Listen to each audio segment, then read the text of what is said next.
Our next speaker is Emmett Kelsey. You have 5 minutes. Mayor and speakers, Mayor and councillors, pleased to be here speaking with you today. About myself, I'm a certified engineering technologist. I've been practicing municipal engineering design and transportation design, drafting and modeling, and construction management for that period. And as a practicing member of my profession, I feel like I have to come and speak up if I have comments based on the structure plan or the 15-minute plans that are brought forth. Now, the West Edmonton district, it's actually not seeing much growth in comparison to the other districts. It's actually supposed to go down in population slightly before going up. So my comments are mainly to the later part of the growth. So some of the projects that I've been involved with were the Greenfield East Sanitary Expansion Project. And Greenfield Sanitary System was inherited by EPCOR from the City of Edmonton.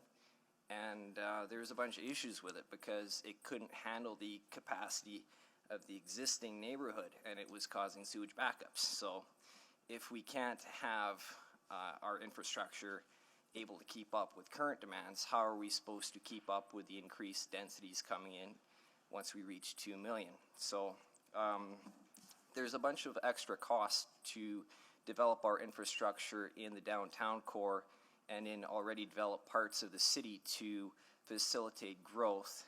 And these costs are costs that the city doesn't necessarily have to incur.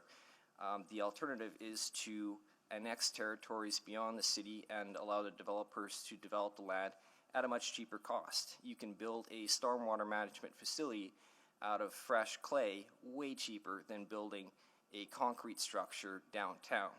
And the extra costs to build downtown are incurred by the city instead of by a developer. So that means that you're going to have to generate more revenue to pay for. I noticed my time hasn't started. It's the green box lower. there. You're at Okay, 3 minutes. Sorry. Yeah. And these costs, you're going to have to find a new revenue source or increase taxes.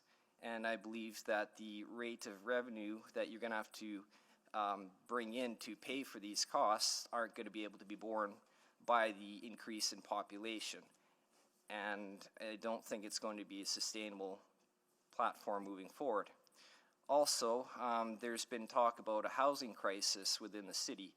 And part of the issue is that developers aren't getting approval for their development permits, even though they are compliant with the lot densities laid out by the structure plans approved by previous council.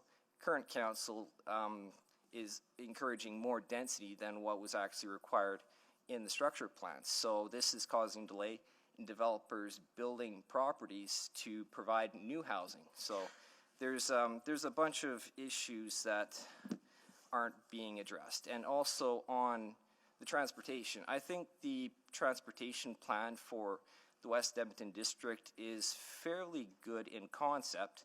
One concern is the crime and debauchery that's been happening on the LRT. They're discouraging people from utilizing that service. And so that means there'll be still quite a few people that wish to drive.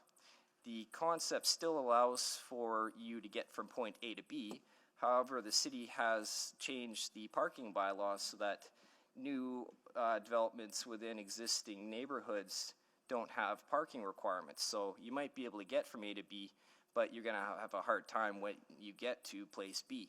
So that will create a bit of a problem for people that still wish to drive. So there's more to it than just saying you won't have your transportation inhibited. And you have a certain restriction on your right-of-ways because you've only got so much property within the city from curb to curb to fit bike lanes. As soon as you add a bike lane, you have to remove a parking lane.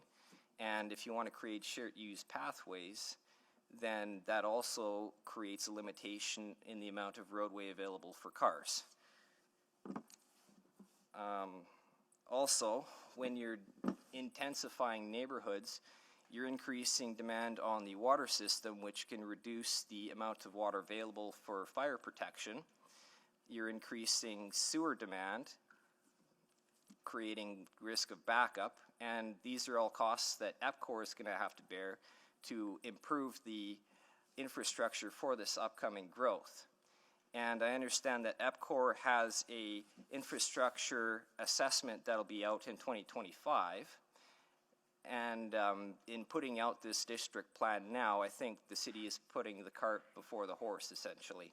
With that, I yield my time for questions and any amendments that Councillor Salvador would like to purport.